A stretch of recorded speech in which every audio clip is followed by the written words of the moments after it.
dhawaan ayaa waxaa bannaanka u soo baxay qoraal uu ku saxiixnaa qareen lagu magacaabo Jeremy Shulman oo sheegay inuu yahay qareenka Generaal Saadiq Cumar Maxamed oo loo yaqaan Saadiq John oo hadda ah taliyaha booliska gobolka Banaadir horeyna u soo noqday taliyihii ciidamada nabad sugidda gobolka Banaadir waxaana warbixin ay qortay hay'adda Monitoring Group ay ku eedeysay inuu ku lug lahaa weerarkii lagu qaaday guriga siyaasiga Cabdiraxmaan Cabdishakuur iyo eeda kale inkastoo qoraalkaasi Monitoring Group qayb ahaan uu ahaa mid qarsoodi ah oo golaha amniga uun la siiyay haddana waxa faahfaahintiisa lagu xusay warqadda uu qoray qareenka Generaal Saadiq John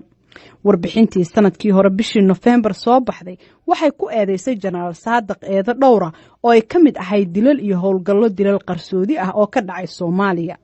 eedahaasi waxaa kamid ahaa weerarkii lagu qaaday guriga gudoomiyaha xisbiga wadajir Cabdiraxmaan Cabdishakuur oo ay ku dhinteen 5 ruux waxaana qareen Jeremy Shulman weydiiyay bal inuu noo sharxo waxyaabaha uu warqadaasi u diray Monitoring Groupka ay ku saabsanayd. That letter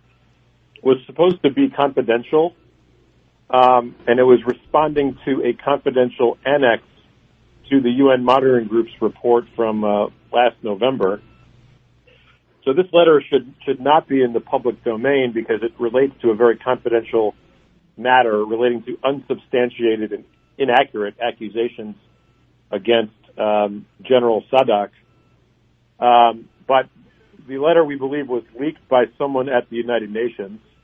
possibly someone related to Mr. Bahadur or the panel of experts. We don't know. Marka hore aan cadeeyo warqadaasi waxay ahayd inay ahaato mid sir ah waxayna jawaab u ahayd lifaaqisna sir ah oo loogu jawaabayay warbixinta guddiga dabagalka qaramada midoobay oo soo baxday Novembertii hore marka warqadani ma ahayn inay banaanka taalo waxay la xiriirtaa arrin sir ah taasoo iyaduna la xiriirta eedan sal lahayn oo aan sax ahayn oo liddi ku ah Generaal Saadiq hase yeeshee waxaan aaminsanahay in warqadda uu dusiyay qof qaramada midoobay ka tirsan laga yaabay qof xiriir la leh Mr. Bahadur amaba kooxda khubarada ma garanayo qofkaas laakiin maadaama hadda ay warqaddu banaanka taalo iyada ayaa isku hadlaysa haddii aan soo koobo warqadda waxaa loogu talagalay in lagu diido waxa kooxda dabagalku ay ku sheegeen warbixintoodii 28 November si buuxda oo dhammaystiran aan ku cadaynay in sheegashooyinkaasi ay been yihiin sal iyo cadaymana aanay lahayn taxadarna aan laga samayn isla markaasna dhaawacaysa sumcadda iyo magaca wanaagsan ee qof hufan oo sarkaal muhiim ah ka dawladda Soomaaliya faahfaahin badan ayaa ku qoran warqadda laakiin muuqaalka guud waa waxaan hadda iri si aan uga hufo magaca Generaal Saadiq eedaha dhaawaca geysanaya kooxda dabagalku ayna cadayn u haynin shaqana ayna ku lahayn marka horeba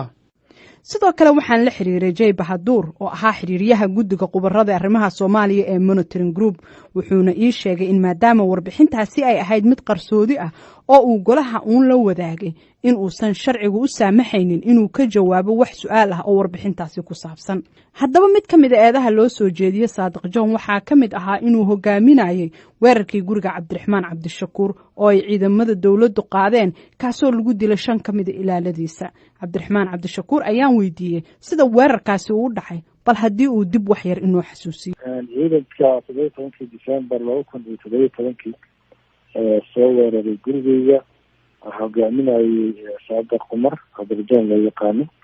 oo markaas ahaa taliyaha nabad sugidda gobolka Banaadir iyo ciidanka hogaaminayay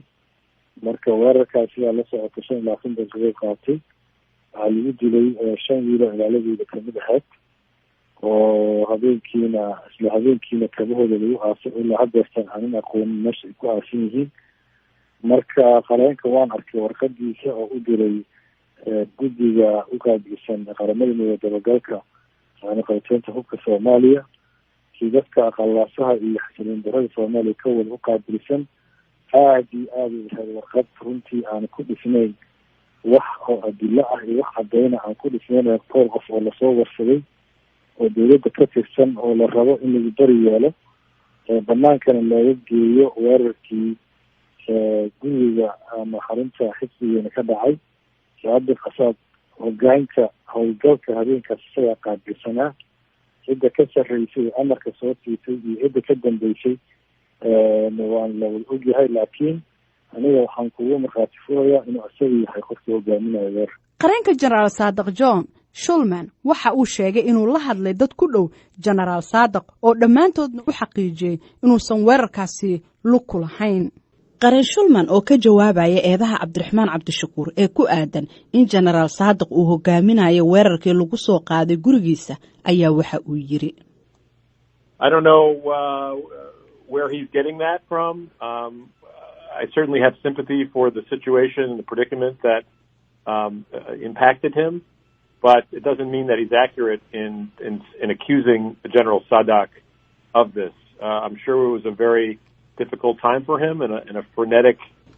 episode. ma garanayo meesha uu ka helay beernugeel ayaanu hayaa dhibaatada uu ku jiro ee raadka ku yeelatay laakiin taas micnaheedu ma aha inuu ku saxsan yahay inuu tan ku eedeeyo General Sadak waan hubaa inuu xil adag marayay waxaana laga yaabaa in xasuustiisu aanay saxsanayn waxaan ku sheegi karaa si aan khalad lahayn in General Sadak aan wax kaalina ku lahayn dhinac kasta oo hawlgalkaas amni ah hawlgalkaas waxa amarkiisa bixinayay saraakiil jooga xafiiska xarunta dhexe ee Nisa ee ma aha xafiiska gobolka Banaadir waana laba xafiis oo kala duwan General Sadak kama shaqaynayeen xafiiska xarunta dhexe ee Nisa marka xitaa qayb kama ahayn xafiiska hawlgalka sameeyay gudoomiyaha xisbiga wadajir cabdiraxmaan cabdishakuur ayaase ku adkaystay in howlgalkaasi uu hogaaminayay jenaraal saadiq isla markaana uu ahaa ninka gurigiisa gudaha u soo galay ee albaabka laga furay ayna jiraan dad kale oo marqaati ah oo arkay jenaraal saadiq in howlgalkaasi uu hogaaminayay magacii soo garaacay waaldiyuu weydiiyey ninka aniga iyo ah waardiyaha gaarka ah ama xaraska ama igu dhow aniga qofka protection GID protectionka iyo ah yaa ka furay wuxuu yiri cabdiraxmaan cabdishakuur aan rabaa weliba ereyga wuxuu isticmaalay madaxweynaha u socdaa ereygaas uu isticmaalay waa laga furay ilida wiilkii laab ayuu ku dhuftay gajacad ayuu u dhacay waana afgembiga u dhacay rabaya yarkiina wuu suuxay ilaa weerar ka dhamaadana wuu suuxsanaada kabacdina wiilashii ayay dileen siyaarada hada dibnad ciyaarayay saadiq waan maqlay codkiisa waan arkay darkuu qabaan ogahay nooca u yaalay meesha taagnaayaan ogahay keligeyna maanta 2 qofood oo kale guriga ku jirtay ayaa joogtay iyo dad kaloo fara badan wax ma hadda qarsan isagaa hogaaminaya ciidanka isagaa mas-uul ka ahaa isagaa operationka madax ka ahaa guriga waxaa gudaha usoo galay 5 qofood oo markii weerarka uu dhamaado 20 daqiiqo oo socday sida ku xusan qoraalka uu diray qareen shulman dadka marqaatiga ah ee uu qareenku xuso waxaa ka mid ah cabdullaahi maxamed cali sambalolshe taliyihii hore ee nabad sugidda Soomaaliya oo uu saadiq hoos iman jiray balse xilliga weerarka uu dhacayay aanan xafiiska joogin xilkana aanan haynin waxaana aan weydiiyey waxa uu ku saabsanaa marqaati furkiisa markii horeysay waan isaragnay sarkaalkaas isaga ahoo abukaata u ah ama qareenka u ah saadiq su-aalaha uu weydiiyena way koobnaayeen 4 ilaa 3 ayayna ahaayeen waxayna ahaayeen kow xilligan saadiq isbaranay muddadaan isla shaqeynaynay habdhaqankiisa shaksiga wixii aan ka garan karo wixii aan ka ogaay aan u sheegay marka waxaan maqaatigan ka kacay waxay ahayd wixii aniga iga quseeyay intii aan wada shaqeynaynay aniga iyo saadiq wixii aniga iga dambeeyana wixii hadda uu geystay ama oo dhibaato ama aniga operationska qaarkiis wax aan ka sheegi karo runtii ma jirin intii aan ogaayna waa ka sheegay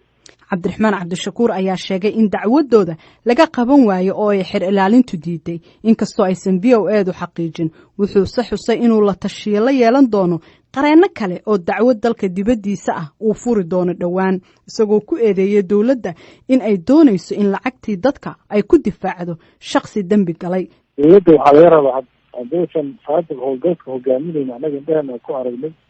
waa ninkii hoogeena iyo xarunteena soo weeraray dawladda waxaa laga rabaa haddaysa saadiqayn qofka weerarka geystinay shaakicida geystay weerarka kale ayaan la wadnaa qareeno howlahaas ku aadan oo ilmi muddo ah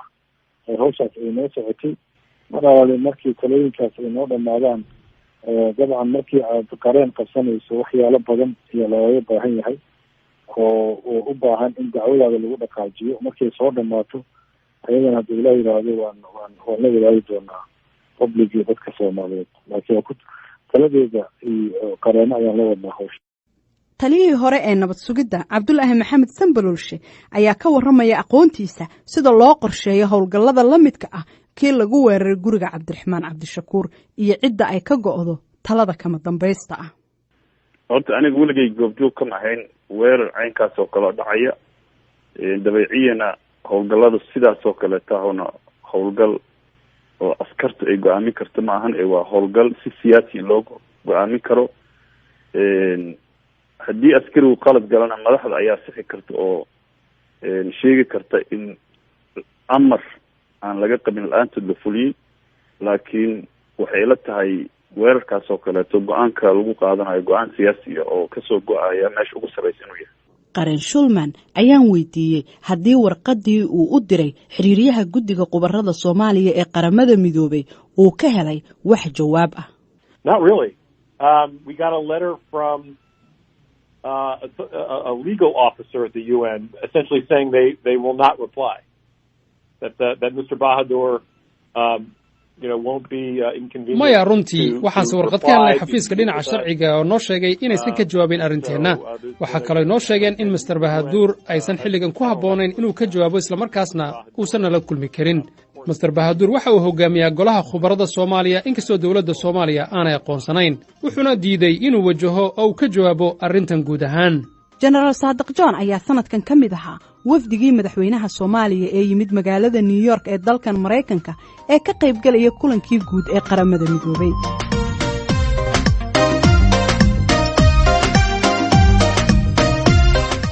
dhegeystayaal waxaan naga xasuusinaa inaanu isku daynay in aynu la xiriirno General Saadiq si uu uga jawaabo eedahan waxaana dhinaciisa wakiil ka ahaa oo u hadlayay qareenkiisa Jeremy Shulman. inta ayaan ku soo gabagabaynaynaa barnaamijkii bandhiga VOA intaan mar kale dib u kulmi doono nabadgelyo